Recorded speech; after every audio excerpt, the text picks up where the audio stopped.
신문 이야기 돌직구쇼에 오신 여러분 반갑습니다. 저는 신문 읽어주는 남자 김지희입니다. 요즘 여야 이 국회는요, 역사 교과서 논쟁 때문에 시끄럽습니다. 이른바 이념 전쟁을 펼치고 있는데 급기야 어제 새누리당에서는 현수막까지 등장을 했는데 그 현수막 내용이 지금 또다시 논란이 되고 있습니다. 어떤 내용인지 오늘 자세히 한번 다뤄드리겠습니다. 오늘자 조간신문 그전에 저와 함께 하시죠. 먼저 동아일보입니다. 동아일보 일면 제목은 어떤 야당을 수식하는 말일 것 같은데 과연 어떤 야당일까요? 지리멸렬 야당 오늘 센데요? 새정치민주연합이 국회 대정부 질문에서 강동원 의원 얘기였군요. 2012년 대선이 개표가 조작돼 있다. 이런 파문으로 지리멸렬한 상황으로 빠져들고 있다. 동아일보 이렇게 쓰고 있습니다. 역사 교과서 계기로 당 내부 봉합하려 했는데 갑자기 툭 하고 갑툭튀, 요즘 말로 갑자기 툭 튀어나온 대선 불복 논란으로 지리멸렬한 상태에 빠져있다. 이렇게 동아는 쓰고 있습니다. 다음 신문입니다. 이번엔 한국일보입니다. 박근혜 대통령 미국에서 순방 중이시죠. 미국을 방문 중인 박 대통령이 워싱턴 DC에 한국전 참전 기념비를 찾아 한국전 참전 용사들의 이 후손들이 지켜보고 있는 가운데 번화로 하고 있는 이 사진이 보도되고 있습니다. 그런데 박근혜 대통령은 미국에서 이 야당의 강동원 의원의 대선 불복 발언에 이대로 둬서는 안 된다. 미국에서 홍보수석을 통해서 기자회견을 갖기도 했습니다. 다음 신문입니다. 이번엔 조선일보 일면입니다. 강남의 한 고등학교에서 한 교사가 어떤 동영상을 틀었다는데 그 동영상의 내용은 과연 무엇이었길래 조간신문 일면에 논란이 되고 있을까요? 어떤 내용일까요? 박정희가 일찍 죽였으면 언니도 박근혜 대통령도 현재 일부 학교에서 이루어지는 좌편향 수업이 도를 넘는 수준이다. 조선일보는 쓰고 있습니다. 그 예로 바로 이 동영상을 들었는데 박정희를 남노당 사건 때 죽여버렸으면 우리 역사가 바뀝니다. 박정희 그때 죽여버렸으면 대통령 될 수 없죠. 우리 언니는 태어나 보지도 못하는 거였는데 살려줬다. 라는 발언이 담긴 좌파 교수의 동영상을 그대로 수업 시간에 틀어줬다. 이거 조금 심각한 수준인 것 같은데 이 내용 잠시 후 자세히 다뤄드립니다. 다음 신문입니다. 이번엔 경향신문 경제면입니다. 다 끝날 때까지 끝난 게 아니다. 혹자는 이렇게 말했죠. 롯데가의 집안 싸움 문제입니다. 이번엔 형의 한방. 신동주 회장이 전 부회장이죠. 신동주 전 부회장 형이 광윤사 이사직에서 동생 신동빈 회장을 해임했습니다. 따라서 부친의 주식을 받고 광윤사, 실질적으로 롯데홀딩스를 지배하는 광윤사의 최대 주주가 신동주 전 부회장이 됐습니다. 형의 이 한방에 동생은 애써 담담한 척을 하고 있지만 굉장히 뼈아픈 한방이 될 수도 있다. 이런 분석이 나오고 있습니다. 롯데가의 끝나지 않은 왕자의 난, 그 결과가 어떻게 될지 궁금합니다. 다음 신문입니다. 이번에 한겨레신문 일면입니다. 새누리당이 이런 현수막을 내걸었는데 김일성 주체 사상을 우리 아이들이 배우고 있습니다. 조금 새누리당이 오버했다. 이런 평가가 나오고 있습니다. 자세한 내용은 잠시 후 전해드립니다. 다음 신문입니다. 이번엔 서울신문입니다. 이 와중에 야당의 최문순 강원도 지사가 실신을 했는데요. 실신한 장면 잠시 후 저희가 자세히 보내드릴 텐데 야당과 이 강원도 의회 측에서는 이게 피로 때문에 그렇다라고 말을 했는데 수많은 음주 전문가들은 이것은 피로가 아니다. 이것은 과도한 음주 탓이다. 라는 이 전문적인 분석을 내놓고 있는 그런 상황입니다. 과연 과로인지 아니면 음주 전문가들의 분석대로 이것은 술 취한 것인지 그 영상 보여드리도록 하겠습니다. 다음 신문입니다. 이번엔 중앙일보입니다. 정치와 상관없는 신기한 사진 몇 장을 소개해드리겠습니다. 신종 생물 211종이 발견이 됐습니다. 듣도 보도 못한 동물들이 발견이 된 건데 첫 번째, 인도 서벵골주의 물고기, 서벵골주의 물고기, 찬나 안드라우. 이 물고기는요, 배를 땅에 대고 움직여서 육지를 걸을 수 있고요. 무태서 땅에서 4일간 살 수 있는 그런 물고기입니다. 이번에 처음 발견이 됐고요. 두 번째, 들창코 원숭이인데요. 미얀마에 발견된 들창코 원숭이는 코가 이 들창코라서 비만 오면 재채기를 한답니다. 이번에 처음 발견됐고요. 파란 눈에 푸른 눈 개구리도 이번에 처음 발견이 됐는데 이 개굴개굴 소리가 150m 밖까지 퍼진다고 합니다. 그리고 히말라야의 창머리 독사, 위급한 순간이 닥치면 독리로 스스로를 물어서 남에게 죽는 바엔 내가 스스로 죽겠다. 스스로 목숨을 끊는 독사가 이번에 발견이 됐다고 합니다. 지구촌에는 이렇게 신기한 동물들이 아직 많이 사는 것 같습니다. 네, 오늘 저희 신문 이야기 도직구쇼 다양한 뉴스 준비되어 있는데 첫 소식은요, 박근혜 대통령의 이 방미 소식입니다. 박 대통령이 아버지 박정희 대통령의 일정을 그대로 따라하고 있다고 하는데 과연 어떤 내용인지 미국 현지에서 동정민 기자가 취재했습니다. 미국 워싱턴에 도착한 박근혜 대통령은 블레어 하우스에서 첫 밤을 보냈습니다. 블레어 하우스는 미국 백악관의 부속 건물로 국빈을 맞을 때 쓰는 영빈관입니다. 정확히 50년 전인 1965년 박정희 전 대통령과 유경수 여사도 린든 존슨 대통령과 정상회담을 할 때 이곳에 머물렀습니다. 박 대통령은 2년 전 첫 방미 때 이곳에 머물면서 아버지의 박명록 친필 사인을 발견하고 감회에 젖기도 했습니다. 주철기 외교안보 수석은 반세기 간격을 두고 부녀 대통령이 블레어 하우스에 묵는 것을 두고 한미 동맹의 과거와 미래를 잇는 가교를 상징한다고 말했습니다. 박 대통령은 50년 전 아버지가 방문한 또 다른 곳을 방문합니다. 바로 미국 항공우주국 나사입니다.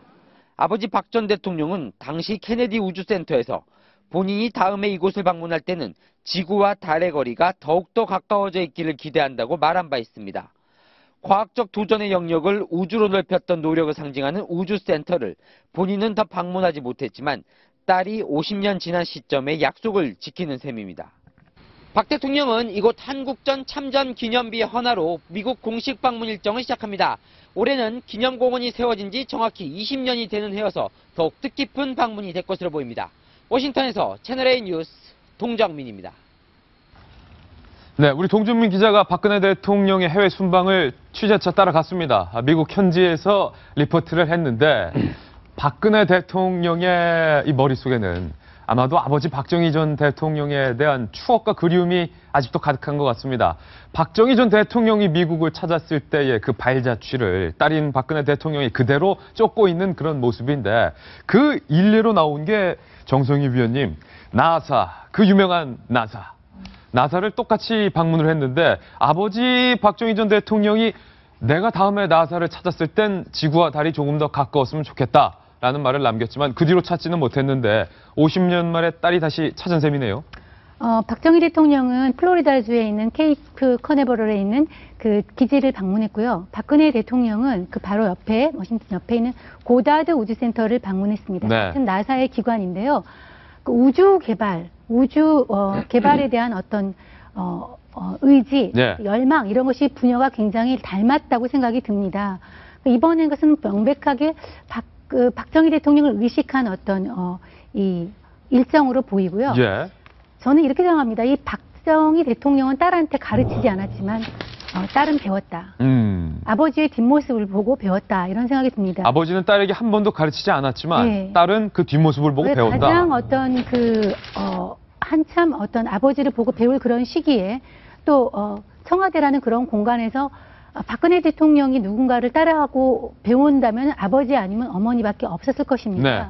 그래서 어떤 고민이나 나라 국정 운영의 결단 이런 위기의 순간에 왔을 때 박근혜 대통령은 저도 모르게 아마 본인도 의식하지 못하게 아버지의 했던 그런 모습, 어떤 그런 원형질이라고 그래야 될까? 예. 그런 모습으로 찾아가서 거기에서 뭔가를 느끼고 배우고 아마 그런 것으로 생각이 들고요. 이번에 방미 일정에도 그런 모습이 고스란히 사용되어 있는 것으로 저는 생각합니다. 제 기억으로는 벌써 작년인데 이 파독 광부와 간호사 출신의 현재 독일에서 살고 계시는 우리 교포들을 박근혜 대통령이 만난 게 벌써 작년인데 그것도 아버지에서 배운 아버지 발자취를 따라가는 그런 박정희 행보였겠네요. 대통령하고 우영수 여사가 예. 독일에 갔을 때 알다시피 그 파독 광부와 간호사들의 임금을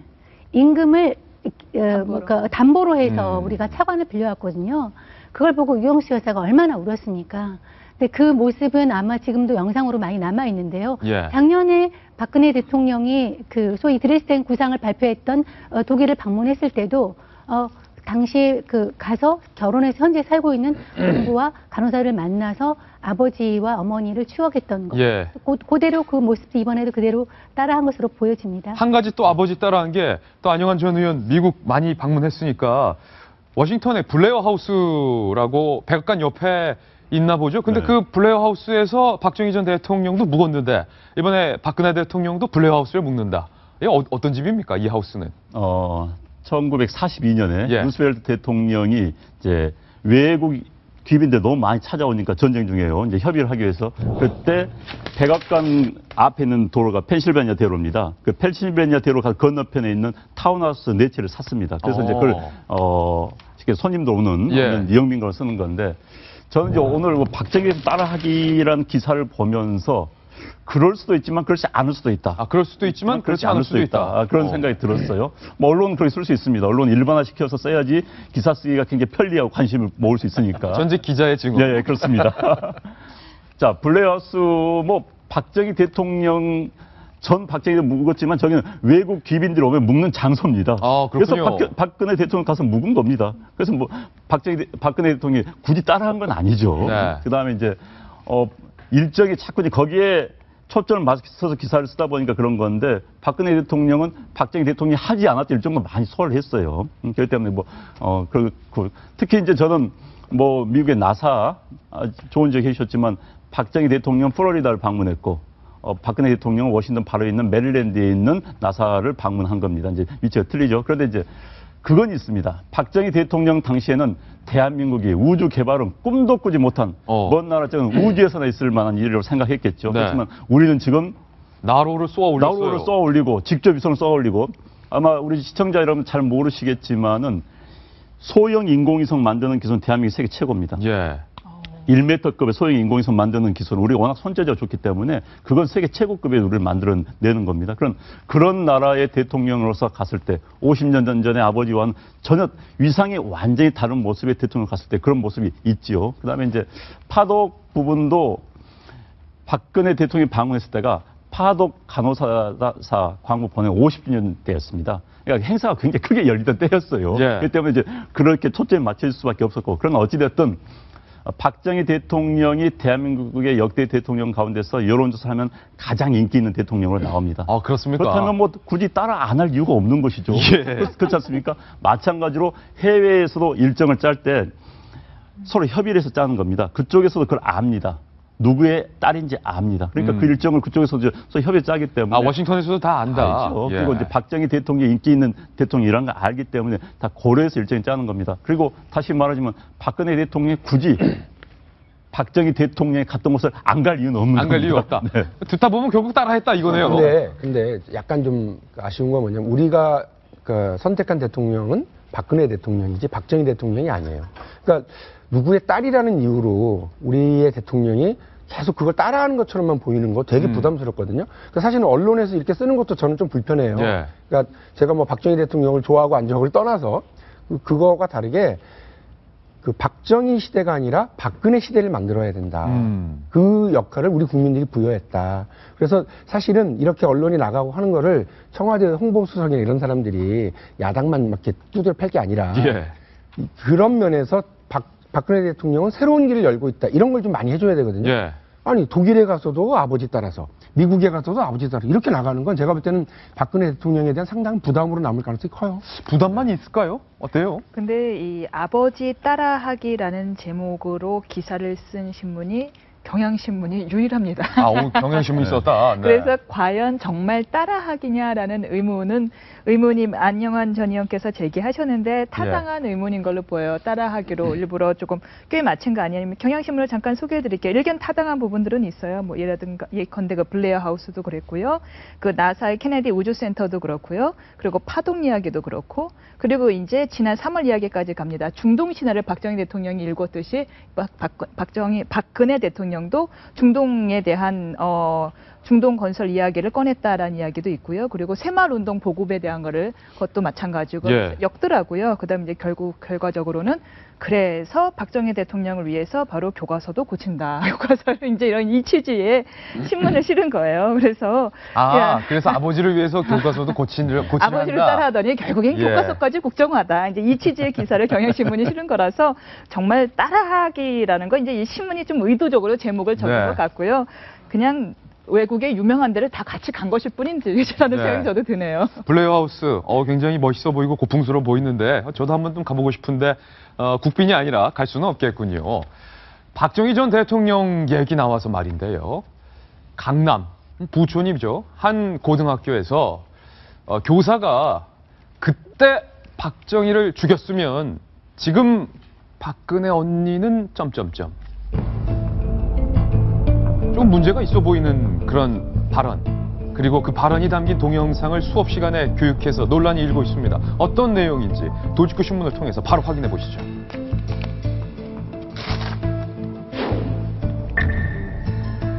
정성희 위원님, 강남의 한 고등학교에서 실제로 이런 내용이 담긴 동영상이 수업 시간에 재생된 것 맞습니까? 예, 맞습니다. 보도에 따르면요. 일부 오늘 조간신문에서 게재하고 있는데 이 문제의 동영상은 한원구 성동외대 교수가 어떤 자리에서 강연한 내용인데요. 발언은 이런 내용이 있습니다. 박정희, 그다음에 남노강 사건 때죠. 그때 체포됐으니까 죽여버렸으면 우리 역사가 쬐끔은 바뀝니다. 그때 죽여버렸으면 대통령이 될 수 없죠. 우리 언니는 이제 박근혜 대통령을 말하는 거고 태어나 보지도 못하는 거였는데 살려줬습니다. 하는 팩트 사실에 대해서는 부합하는 게 있지만 굉장히 부적절한 내용이 담긴 동영상인데요. 이 동영상을 문제는 이제 교사가 강남의 부촌에 있는 고등학교의 교사가 학생들한테 틀어주고 그거에 대해서 짤막한 소감을 이제 얘기를 하라고 한 내용인데요. 이를테면 소감문까지 써서 내게 했다. 이 교사는 이제 문제가 되고 있는 그 국사 교사는 아니고 영어 교사인데, 보도에 따르면은 학교에서 이제 도난 사건이 있어서 학생들한테 어떤 도난에 대한 어떤 정의감, 어떤 이런 도덕심 이런 걸 함양하기 위해서 틀어줬다고 하는데 영어 교사라면 더군다나 더 문제가 되겠는데요. 이거와 도덕심 함양이 무슨 상관이 있을지는 모르겠습니다만 이 기사를 게재한 의도는 그렇습니다. 이 교과서가 사실 문제보다는 이 학교에서 학생들을 가르치는 교사의 자질과 수준이 더 큰 문제다. 너무 좌편향되어 있다. 라는 것을 하기 위한 보도고요. 또 한원구 교수 얘기가 나와서 말이지만 한원구 교수 좌파의 역사학자인데 그 외할아버지가 우리나라 헌법을 기초한 유진호 선생이거든요.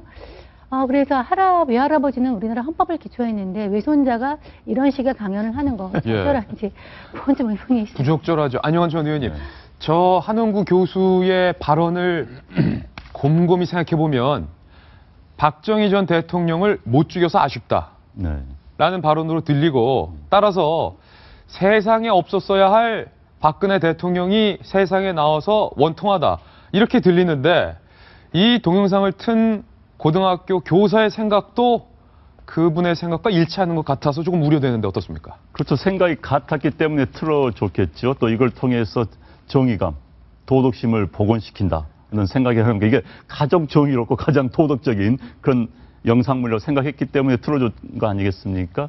저는 물론 저 영상물 보지는 못했습니다만은 제목이 그렇다고 그래요.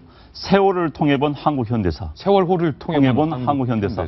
세월호와 한국 현대사를 어떻게 연결시키는 건지 저는 그것부터 사실 의문입니다. 아니 이게 영어 수업이랑 무슨 상관이 있는지 모르겠어요. 그렇고요. 그래서 저런 영상물을 틀어서 학생들에게 뭘 가르치겠다는 건지. 그런데 이제 문제는 이렇습니다. 정교조 교사분들 그동안 열심히 일한 거 이해합니다.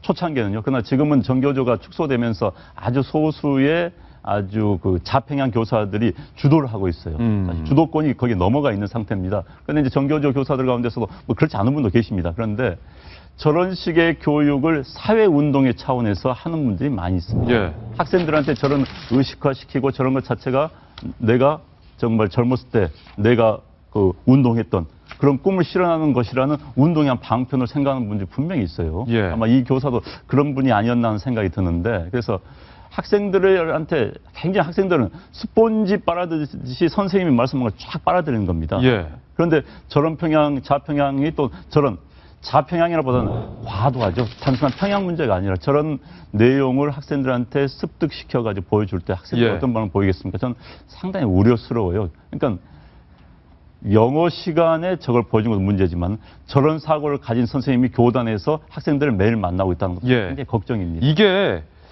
좌편향이라는 표현으로 설명하기는 좀 부적절한 측면이 있는 것 같습니다. 왜냐하면 이게 좌우의 문제가 아니라 이 건강한 좌파에서 나눔이라든지 복지라든지 균형이라든지 공평 이런 가치를 우리 아이들에게 가르쳐줄 필요도 분명히 있습니다. 그러나 박용진 전 대변인 예.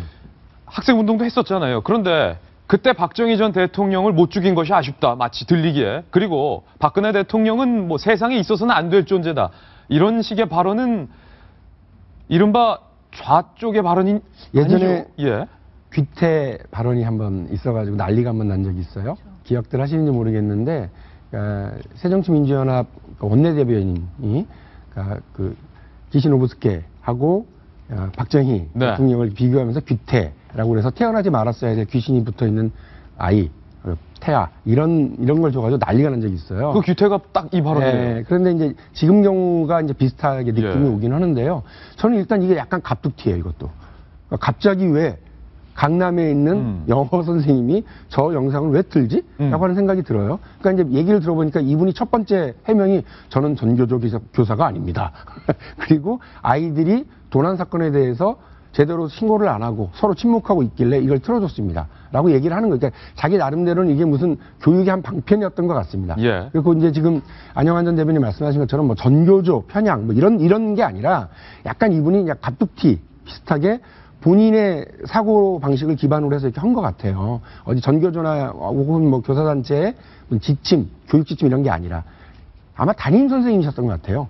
저 교실에. 그래서 그렇게 하신 것 같은데 어쨌든 제가 볼 때는 한홍구 교수가 저 강연을 했던 장소와 상황은 잘 모르겠습니다만 그것이 아이들에게 딱 틀어졌을 때는 그것만 봤겠죠. 예. 그럼 되게 이제 불편하고 혹은 아이들에게 편향된 사고를 가지게 할 수도 있다고 저는 봅니다. 그래서 제가 좀 말씀을 좀 다시 드리면 이렇게 하는 게 아이들에게 도움되지 않는다. 이거 분명히 해야 된다. 그리고 또 하나는 팩트만 정확하게 연결하면 돼요. 그러니까 박정희 전 대통령이 남노당의 핵심 간부였고 숙정 과정에서 이것을 전향을 해서 있었던 이야기 이런 것들을 좀 원래 사형 선고를 받았었거든요. 군사법정에서. 그런데 이제 살아남았다라고 하는 거는 이게 우리 역사에 도움이 됐는지 악이 됐는지는 각각 판단을 해야 되는 알아서 거거든요. 판단하시고. 그렇죠. 근데 한홍구 교수가 그 얘기를 했을 때는 아마 그것과 연결되는 예. 걸 했을 텐데 아이들에게 갑자기 뭐 도남 사고와 관련해서 저걸 틀어주는 거는 제가 볼 때는 잘 이해가 안 돼요. 아니 이 교사가 기자에게 취재를 한 기자에게 내가 뭘 잘못했느냐라고 오히려 반문을 했다는데 지금 이 영상은 세월호를 통해 본 한국 현대사니까 한국 현대사가 이렇게 잘못되고 부정의하고 부도덕한 현대사의 모습이었다. 이런 내용이었을 것 같아요, 보니까. 예. 막 그런 맥락을 보여줬고, 그 다음에 이제 정의가 뭐냐. 이런 부정의한 사회에서 너네들이 뭐 분노를 느껴야 되는 거 아니냐. 이런 식의 교육을 아마 했던 거로 생각이 됩니다. 선동성이 있었다 이거예요. 그렇죠. 나 그렇게 볼 수밖에 예. 없어요. 한홍구 교수가 아마 지금 각 이른바 야당 성향의 지자체장이 있는 그런 뭐 지자체 가지고 강의도 하고 다닌 걸로 알고 있습니다. 그래서 근데 이제 뭐 그런 강의는 좋아요. 좋은데 학생들한테 지금 이 강남 이 교사뿐만 아니라 이런 류의 상황이 굉장히 많은 전국에서 교육 현장에 펼쳐지고 있습니다. 예. 그런데 이제 학생들은 이렇게 노출된 것은 그나마 학생들이 뭐 신고를 하고 해서 노출되지 않은 상태에서 이런 식의 교육을 하는 교사들이 굉장히 많다는 게 그 내용이 문제입니다. 오늘 동아일보에서도 보도되고 있는데 이 강연뿐만 아니라 이른바 좌파 진영의 교사들 굉장히 편향적인 교육을 일선 학교 현장에서 하고 있는 사례들이 여러 보고되고 있는데 어떻습니까, 임수연 변호사님? 지금 요 사례들이요. 시민단체 블루 유니온이 운영하는 선동 편향 수업 신고센터에 고교생들이 제보한 것을 네. 이제 기사화한 거거든요. 아, 고교생들이 직접 제보를 한 내용이요? 네, 그렇습니다. 이제 그래서 선동되고 편향됐다라고 느끼는 선생님들의 교육 내용이 무엇인지에 대해서 제보가 된 것 중에 가장 대표적인 사례인데, 그 외에 또 제보된 사례가 어떤 거냐면 부산의 한 고등학교에서는 부산이요? 네, 수학 시간입니다. 네. 수학 시간에 민족문제연구소가 제작한 100년 전쟁 다큐멘터리를 틀어줬습니다. 네. 이 100년 전쟁이라는 건 어떤 거냐면 다큐멘터리인데요. 이승만 전 대통령을 기회주의자로 이제 묘사를 했고요. 이제 자신은 살겠다고 한강다리를 끊고 가버렸다라는, 그리고 박정희 전 대통령은 친일파로 이제 묘사를 했습니다. 그래서 자, 편향된 시각이 많은 다큐멘터리라고 했는데 이거를 수학 시간에 틀어준 경우가 있고요.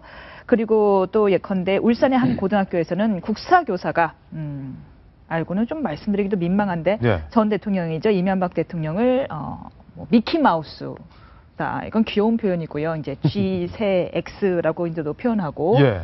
G세 X다. 대통령이 끝나면 감방을 갈 것이다. 근데 이제 수업 내용을 말하지 마라. 내 교직이 끝날 수 있다라는 이제 이야기를 했다든가 이런 식의 이제 정치적 편향성이 들어간 제보를 동아일보가 여럿 실었습니다. 예.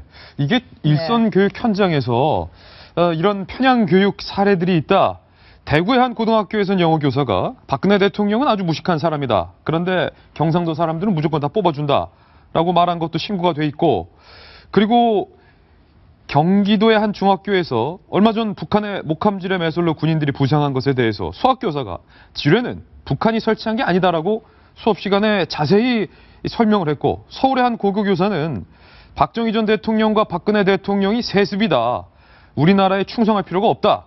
그래서 국기에 대한 경례 이런 거 안 하려 하지 않느냐. 국기만 보면 열받으니까 이딴 나라가 다 있다. 라고 얘기한 경우, 이게 학생들이 직접 이거 듣다 해도 너무한다라고 직접 신고를 한 내용인데, 정세균 위원님, 이게 지금 정부가 추진하고 있는 교과서 국정화 논란과는 별도로 봐도 조금 심각하다.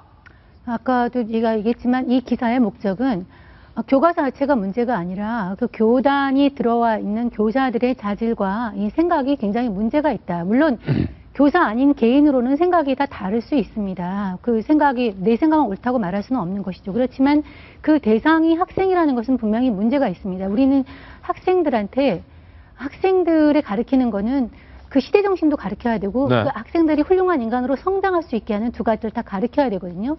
근데 그 어디에도 속하지 않는 교사 일방의 생각을 가지고 백기장 같은 아이들한테 일방적으로 주입하는 것은 분명히 문제가 있고요. 그래서 이 교사들이 왜 이렇게 되느냐. 교사를 다 임용고시 보고 들어오는 지적으로는 똑똑한 사람들이거든요. 근데 이제 이런 수업을 하게 되는 그 과정에서 교사들의 어떤 자질이 걸러지지 않는 시스템이 문제가 있기 때문에 제가 보기에는 임용교사 들어갈 때 교사 한 번 하고 끝나는 것이 아니라 이런 걸 끊임없이 걸러낼 수 있는 장치 이런 건 좀 필요하다고 생각이 듭니다. 네, 아니, 고등학교 교과서도 맞물리는 건데 네. 지금 이런 유의 선생님들이 교과서 집필일에 분명히 들어가 있습니다. 교과서 집필진에는 이렇게 적극적인 분들이 나설 수밖에 없어요. 기본적으로 이런 분들이 팀을 짜가지고 교수분들하고 해서 집필진을 구성한 다음에 들어가는데, 물론 집필진 다 그렇다는 거 아닙니다. 저는 이런 성향의 교사들 분명히 집필진 들어가 있고 또 교과서 집필하는 그런 데 참여하고 있다는 거, 그것도 상당히 문제라는 생각이 들어요. 네, 제가 근데 예전에 중고등학교 때를 생각해 보면요. 정교조나 이런 정치적 성향을 드러내는 분들이 아무래도 반골 체질인 분들이 많잖아요. 그러다 보니까 조금 더 기존의 주입식 일방적 교육에 반발이 심한 분들이 많았고, 당연히 독재적인 이런 정치 성향에도 반대를 가진 사람들이 많았어요. 그러다 보니까 그분들이 주로 학생들의 인권에도 좀 더 관심이 많았고, 주입식 교육에 반대하는 분들도 많았고, 그래서 학생들 입장에서는 또 인기가 많았어요. 학생들하고 좀 더 평등하게 수평적인 관계를 유지하려 드렸기 때문에. 그런데 그거랑은 별개로 또 그분들이 정치적인 의견을 교단에서 많이 표현하는 경우도 많이 봤어요. 그런데 다양한 시각을 접하지 못했던 많은 학생들 입장에서는 자기랑 얘기도 잘 통하고 내 얘기도 잘 들어주는 선생님이 그런 정치적 의견을 드러낼 때 그걸 100% 진실로 받아들이더라고요.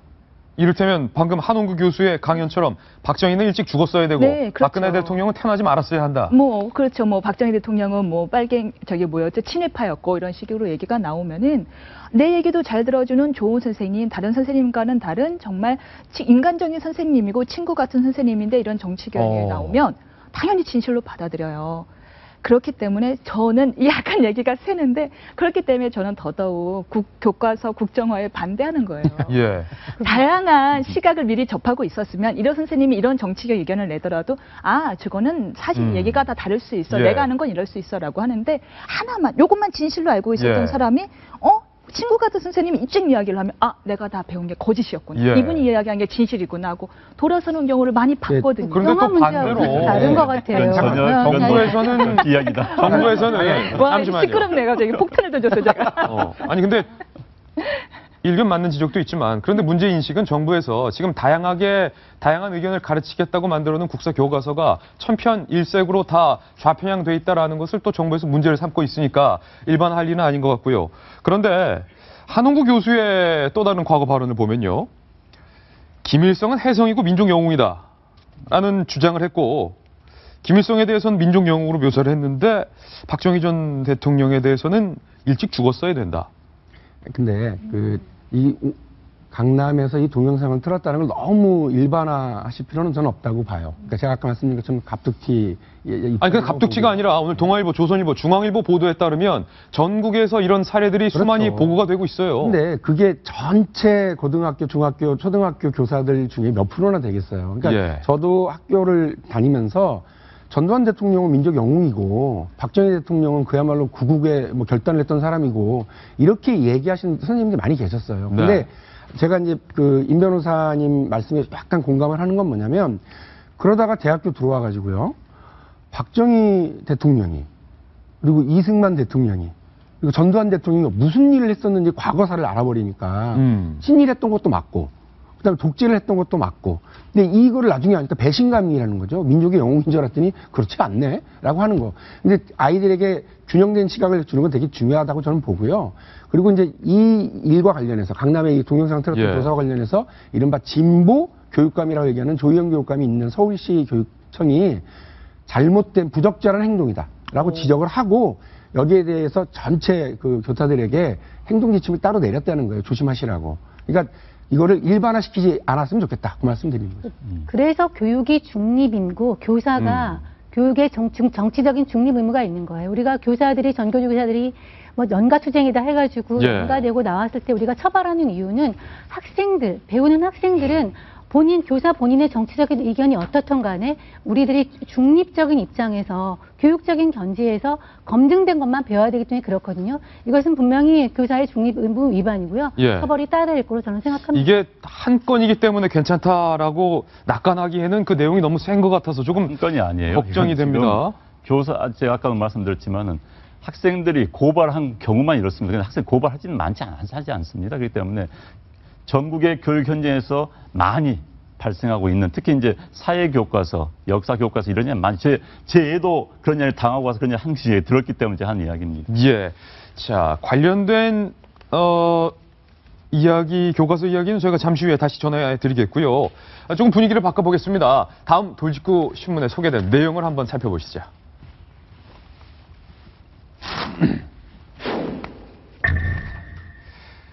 강동원 새정치민주연합의 의원의 발언이 일파만파 퍼지고 있습니다. 청와대도 발끈을 했는데 일단 영상 한번 확인하시죠.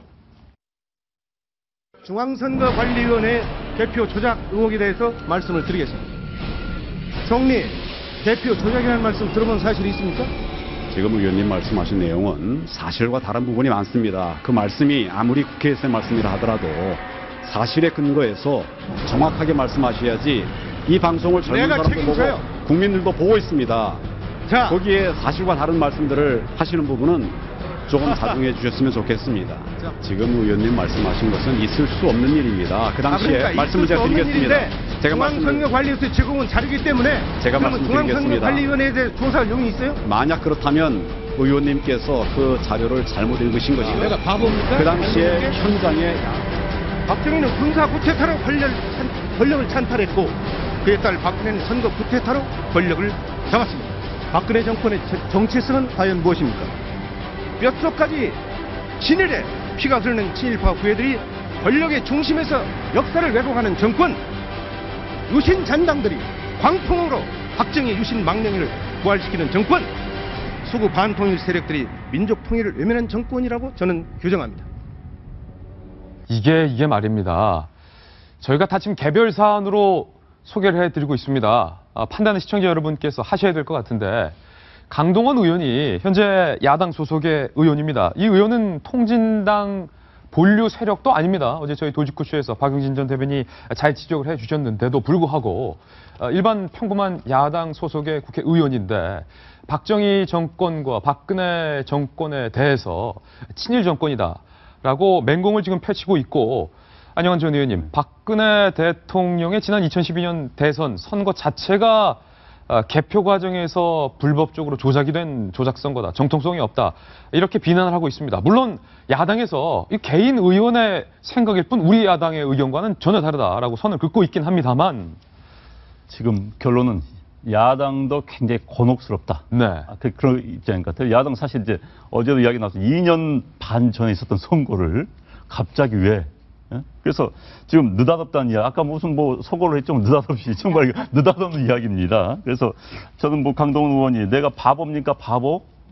그렇게 했는데, 제가 뭐 바보인지 아닌지 제가 그런 평가를 하기 어렵습니다만 이해도가 확실히 떨어진다. 선관위 차를 보면 반복 보면 저는 이해가 충분히 가능해요. 예를 들어서 강동원 이런 주장을 하고 있어요. 충청남도의 경우 투표수보다 득표수가 59,400 많다. 그러니까 이것만 보면 문제가 있는 것처럼 보이죠. 네. 투표수가 득표수보다 많다. 문제가 있는 거죠. 투표를 해야 될 사람보다 득표한 수가 많다. 그런데 그건 세종시를 생각하지 않은 거랍니다. 아, 세종시를 빼먹은 거군요. 세종시를 고려하지 않은 거 문제가 생긴 겁니다. 그러니까 이해도가 떨어진 거예요. 지금 분명히 사안에 예를 들어서 무슨 어제 KBS가 세게 아주 반박하던데 무슨 20%밖에 투표하지 않았는데 어떻게 유력이라는 게 나오느냐? 그것은 시뮬레이션에서 정교한 과학적 통계학적 장치에서 하는 겁니다. 이해도가 굉장히 떨어진 겁니다. 바보라고 할 수는 없지만 이해도는 떨어지는 것 같다. 이해도는 분명히 떨어집니다. 제가 뭐 앞에 대해서는 이야기할 수는 없지만. 바보라고 하지 않았는데 저는 이렇게 써놨어요. 이거는 바보가 할 수 있는 밖에 할 수 없네. 바보다. 저는 머리가 나쁘다 이렇게 말하죠. 바보라고는 할 수 없지만 머리는 나쁘다. 왜냐하면 세게 말씀하시네요. 아니 이거는 그 아까 말한 좌우 이념이나 이 사람이 통진당 뭐 출신이고 이 사람이 주사파라는 얘기는 아니고 뭐 이석기랑 뭐 사이가 좋아 그런 건 그런 계열은 아닌 것 같은데 이거는 이념의 문제가 아니고 이 사람의 머리의 문제라고밖에 생각할 수가 없어요. 그러니까 여기 보면은 그 어저께 나왔던 그 문제, 그 선관위 자료라고 하는 거에 대해 선관위가 이렇게 한 그 반박을 보면은 이게 초등학교의 어린이도 충분히 이해 가능한 것이냐. 아까 충청남도 투표수 얘기했지만 뭐 또 이런 얘기도 했어요. 개표율이 증가했음에도 총 투표 다수는 동일하다. 그 선관위는 뭐라고 했냐면 모든 개표를 완료해도 개표 마감으로 입력하지 않으면 마감이라고 입력하지 않으면 개표율은 99.9%로 표기가 된대요. 다 이해할 수 있는 걸 이해를 못하고 있어 선거 불복이라고 하면은 그 지역 국민들한테 굉장히 죄송하지만 이분은 좀 머리가 나쁘다. 이렇게밖에 말을 할 수가 없어요. 그런데 현직 국회의원직이나 된 분이고 어려운 선거에서 당선이 된 뛰어난 능력을 보여주신 국회의원으로 알고 있는데 이런 국회의원이 이해도가 낮고 머리가 나쁠 리가 없지 않습니까? 그렇다면 이런 발언을 왜 한 것인가? 전문 용어로 터널 이론이라는 말이 있거든요. 이제 저랑 싸우는 검찰이나 경찰이랑 이런 모습을 많이 보여요. 자신이 한번 이 사람이 유죄다라고 생각이 되면은 그것이 아니다라는 논리적 근거를 아무리 가져다 대도 보지 않아요. 그건 중요치 않은 증거고 조작된 증거예요.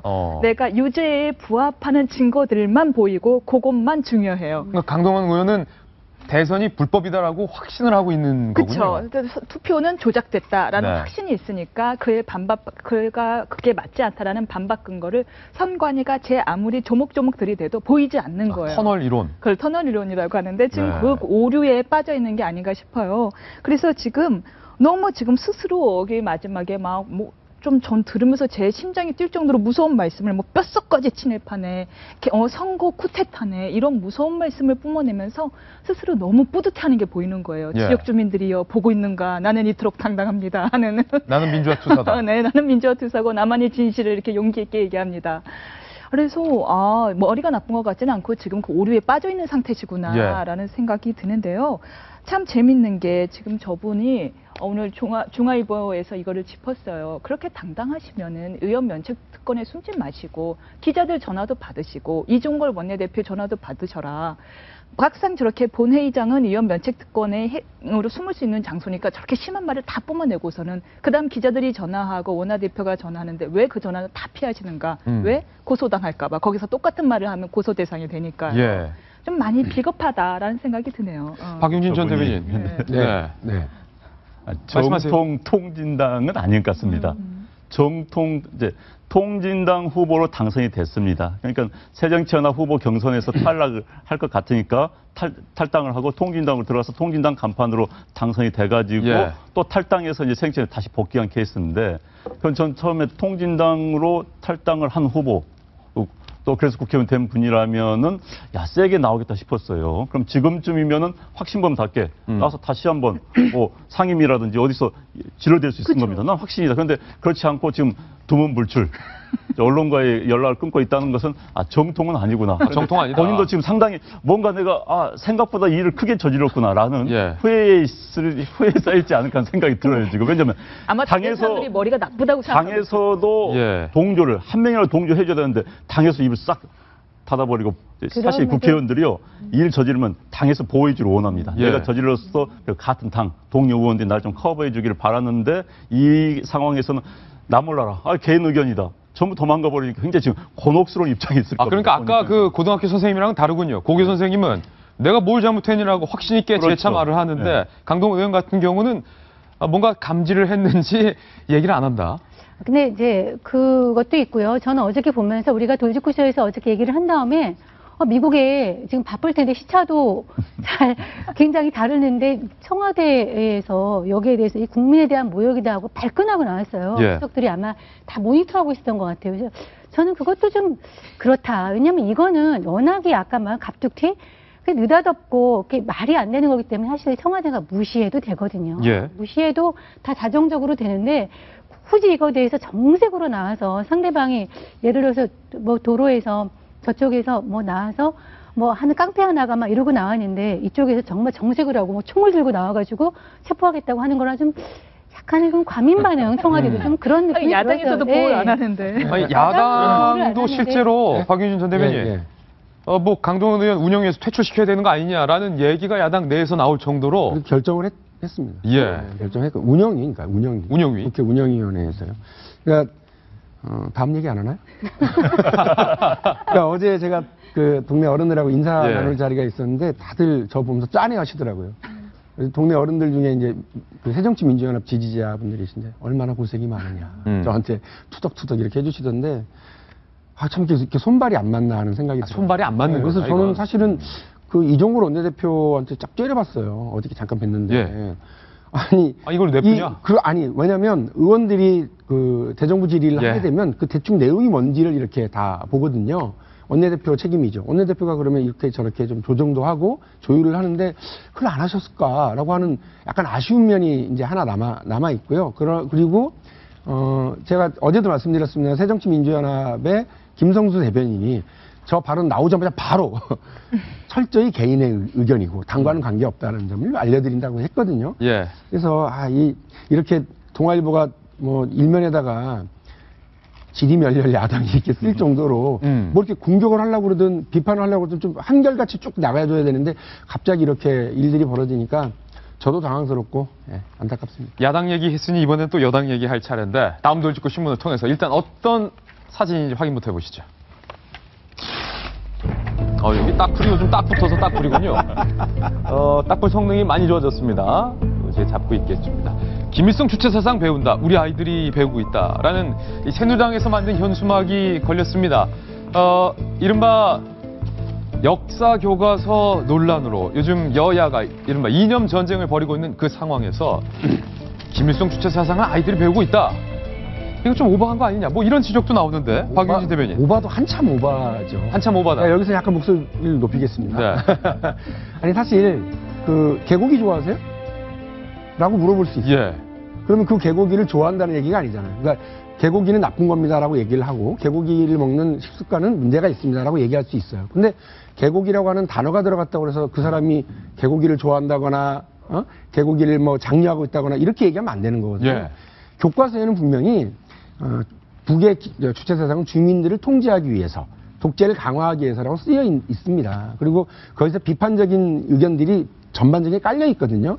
이제 새누리당이 자신들의 이 궁색한 국정교과서 무브먼트와 관련해서요, 약간 궁색한 거를 좀 하려고 이렇게 세게 뽑았어요. 근데 사실은 우리 오늘 경향신문 이제 이면에 만평에 나와 있는 건데요.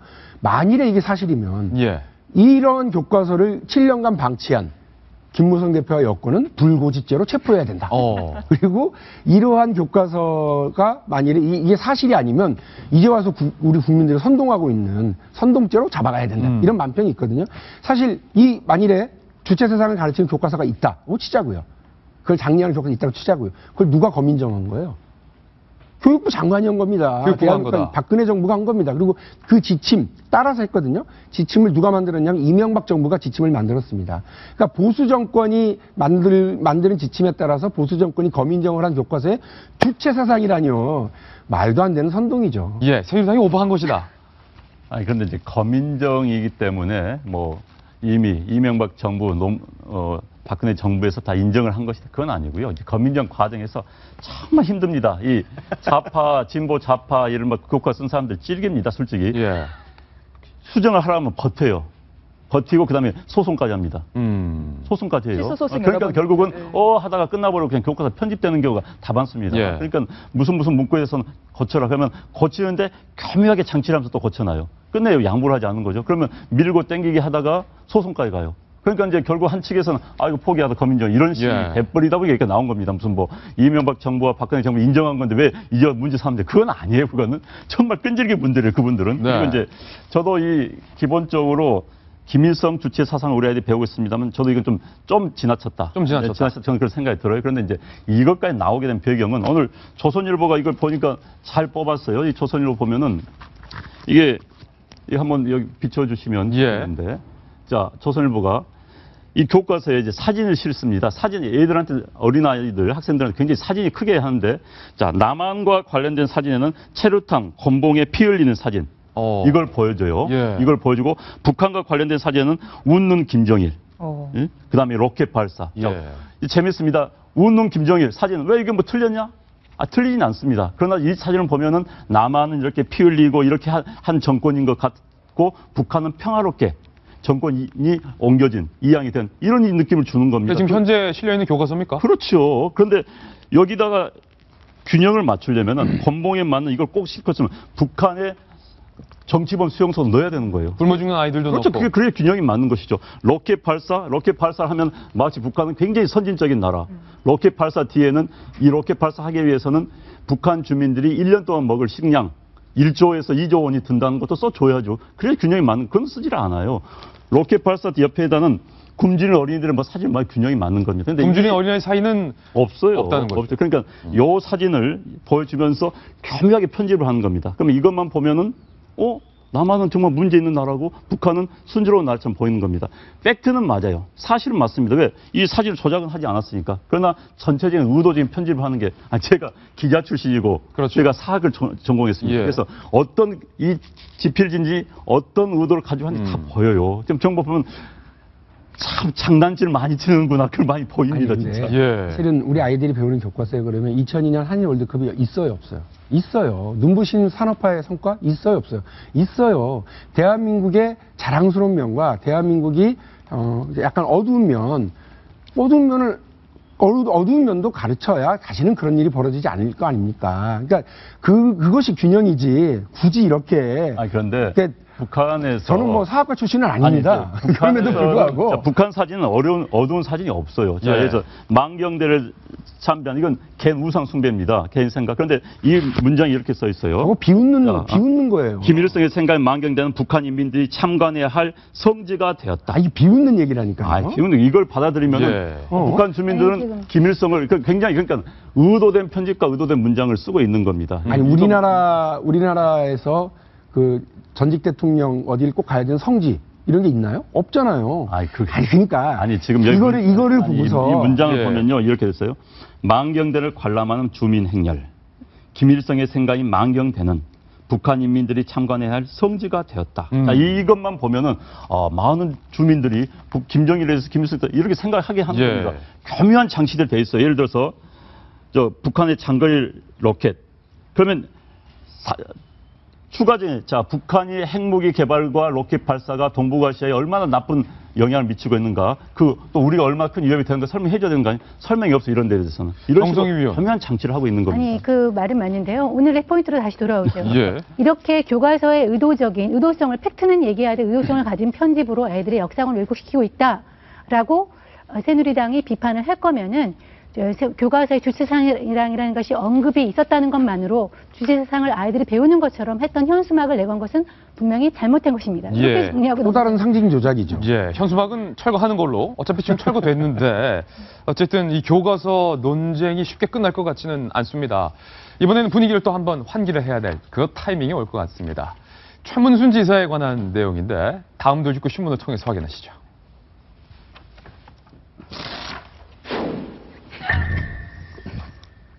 최문순 지사, 이게 딱풀 때문에 죄송합니다. 이걸 보시기에 좀 딱풀이 요즘 잘 붙어요.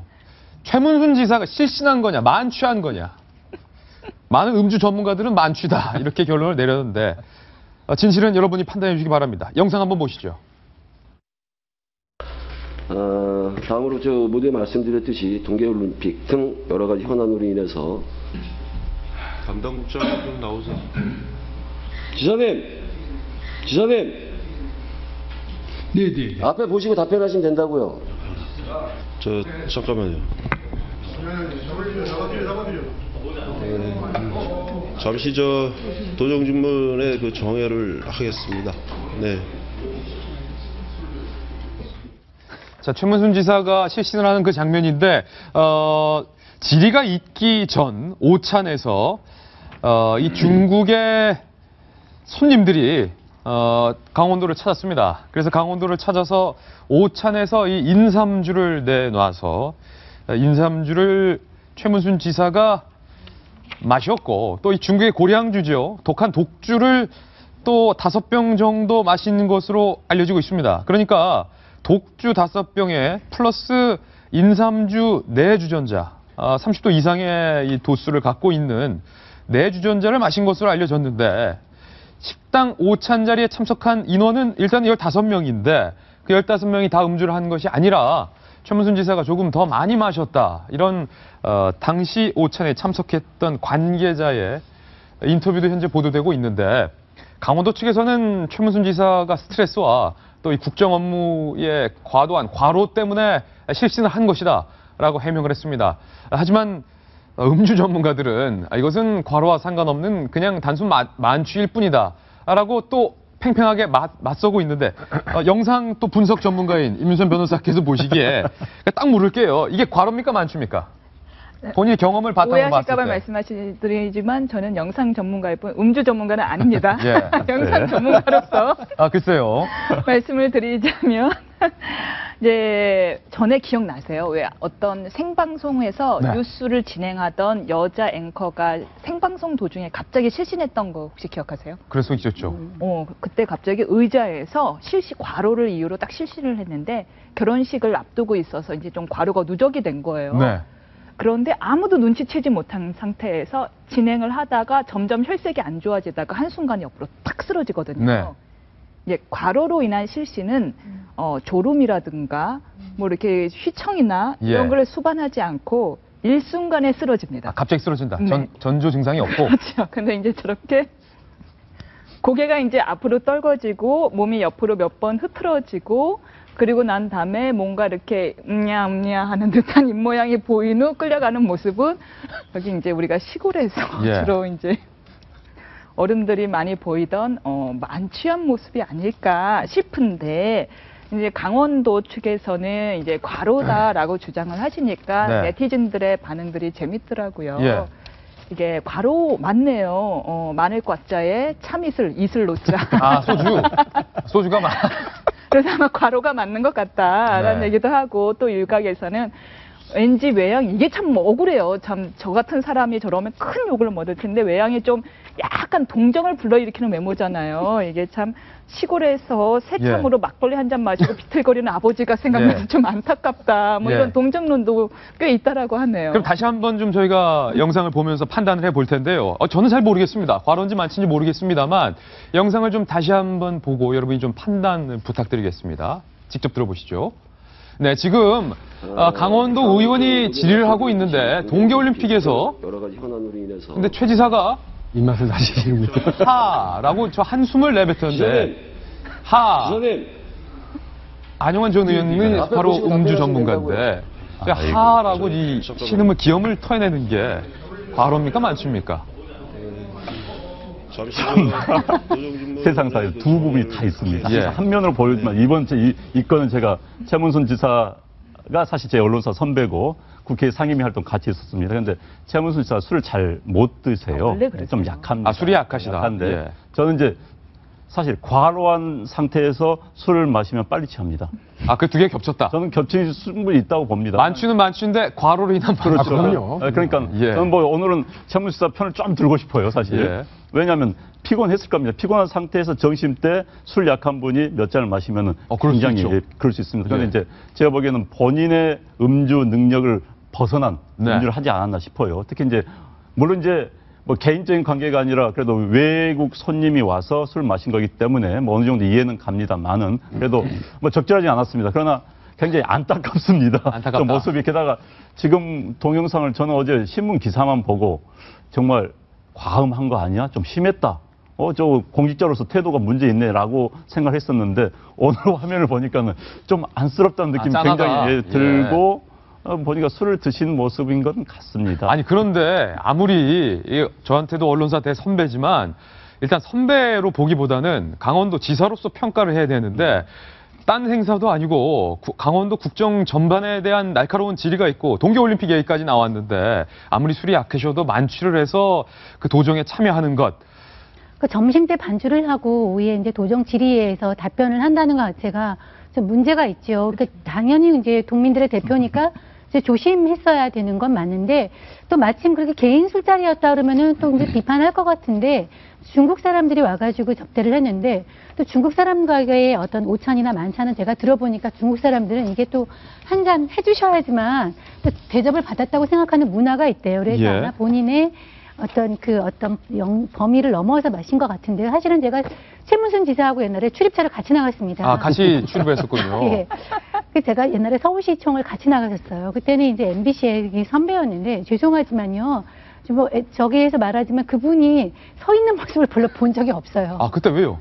그분 술이 약하셔가지고 점심 때 반주는 한 잔 드시면 늘 이렇게 소파를 한 자리를 남들 예. 못 앉게 이렇게 누워 계셨어요. 그랬군요. 그래서 나중에 그분이 노조위원장을 하시고 MBC 사장까지 했는데 제가 알고 있는 최문순의 모습은 늘 한잔 하시고 누워 계신 술을 못 모습이요. 드셔서 나중에 이렇게 취재는 이렇게 나중에 TV에서 보면은 그래도 리포트를 하셨는데 제가 봤을 때는 그 브리핑이나 이런 거 할 때 이렇게 앉아서 메모를 하시거나 예. 기사를 쓰는 모습은 별로 기억이 하나도 안 남았고 소탈한 분이세요. 좀 네. 많이 술이 약하셔서 많이 누워 계신 술 먹으셔 아마 좀 체력이 좀 저질 예. 체력에 과음까지 거치신 것 같은데 그렇다고 해서 제가 보기엔 뭐 새누리당 예. 도 의원들이 사퇴하라 그러면 좀 지나친 것 같아요. 그리고 또 그 말 듣고 보니까 또 갑자기 짠하네요. 어쨌든 여기까지 듣겠습니다. 이번에 여러분들께 보여드릴 하나의 포스터가 있는데 이 포스터 보고 얘기 시작하겠습니다. 이 포스터입니다. 박진영 씨, 인기 가수 박진영 씨가 선글라스를 딱 쓰고 멋있게 정장을 쪼매고 있는 몸에 날씬하네요. 이런 모습. 뭐 레이저도 나가고 옆에 뭐 같이 아이돌 여자 가수도 굉장히 짧은 치마를 입고 있어서 콘서트 광고 포스터구나. 저는 이렇게 생각했는데 자세히 쓰여 있는 말을 보니까 코르셋, 자켓, 쉐딩, 치마. 이게 교복이네요. 교복 맞네요. 교복 광고에 코르셋. 논란이에요? 예, 지금 오늘 이제 기사 보면은 그 교복 재킷을 그 성인용 속옷인 코르색에 비교하고, 그다음에 여학생들이 입는 치마 같은 경우도 유흥업소 종업원을 연상케 하는 그런 광고를 어떤 교복업체에서 내걸었다가 지금 아주 구설에 휘말려 있습니다. 예. 여기 보면은 이 걸그룹은 트와이스라는 걸그룹인데요. 예. 여기 이 교복의 그 광고의 폰티라 그러죠? 그 내용이 이렇게 되네요. 숨막히게 빛난다. 예. 재킷으로 조여라. 코르세 재킷. 조각처럼 눈부시다. 스커트로 깎아라. 쉐딩 스커트. 이렇게 교복의 선정적인 문구, 더더욱이나 교복의 모델이 예. 여러 가지 선정적인 행동으로 문제를 빚고 있는 박진영 씨, 그다음에 예. 걸그룹 이렇게 해서 문제가 돼서 그 학부모들이 들고 일어났다는 그런 기사입니다. 야, 이게 우리 아이들에게 학생들한테 말입니다. 이 선정성을 상품화해서 교복을 판매한다라는 발상 자체. 임윤선 변호사님 어떻게 보십니까? 저는 아주 싫어합니다. 예. 이 미성년자를 성적 대상으로 보게 만드는 광고잖아요. 뭐 다른 건 둘째치고 우리는 안 그래도 우리나라 지금 미성년자에 대한 성범죄가 횡행하고 있는데 현실이 그렇다 하더라도 우리가 반드시 지양해야 될 것들이 있는데 바로 미성년자를 성적 대상으로 보는 겁니다. 근데 이거를 자꾸만 박진영 씨는 이 광고뿐만이 아니라 기존의 행동들 때문에 더 문제가 된 것 같아요. 미성년자에게 굉장히 야한 노래의 제목을 작사, 작곡해서 부르게 한다든가 분명히 적절치 않은 광고였습니다. 예. 이런 광고는 철회돼야 될 것 같습니다. 저희는 광고 후에 피날레 기사로 인사드립니다. 잠깐만요. 네, 오늘의 피날레 기사 소개를 위해 제가 이곳에 섰습니다. 저희 채널A 오픈 스튜디오 사옥 바로 옆에 교보 빌딩이 있는데 거기에 글판이 항상 많은 사람들에게 잠잠한 감동을 주고 있는데 2,300명에게 그동안 글판 중에서 가장 좋은 것을 뽑아주세요. 설문조사를 했다고 합니다. 1등에 뽑힌 게 무엇일까요? 자, 뭐 보시면 여러 가지 글판이 있는데 1등에 꼽힌 것은 자, 아까는 딱풀이 문제는 이번엔 자석이. 자, 이 글입니다. 죄송합니다. 이게 딱풀이 너무 세서 자세히 보아야 예쁘다. 오래 보아야 사랑스럽다. 너도 그렇다. 나트주 시인의 풀꽃이 인기순위 1위에 꼽혔습니다. 자세히 보아야 예쁘다. 오래 보아야 사랑스럽다. 너도 그렇다. 저희 도집쇼도 그렇습니다. 자세히 오래 봐주시기 바라면서 자, 저희는 이 멘트를 소개하면서 오늘 물러가겠습니다. 저희는 내일 아침 9시에 더욱더 풍성한 뉴스와 다양한 소식 들고 여러분께 인사드리겠습니다. 오늘 하루는 분명 어제보다 더 나을 겁니다. 좋은 하루 되십시오. 고맙습니다.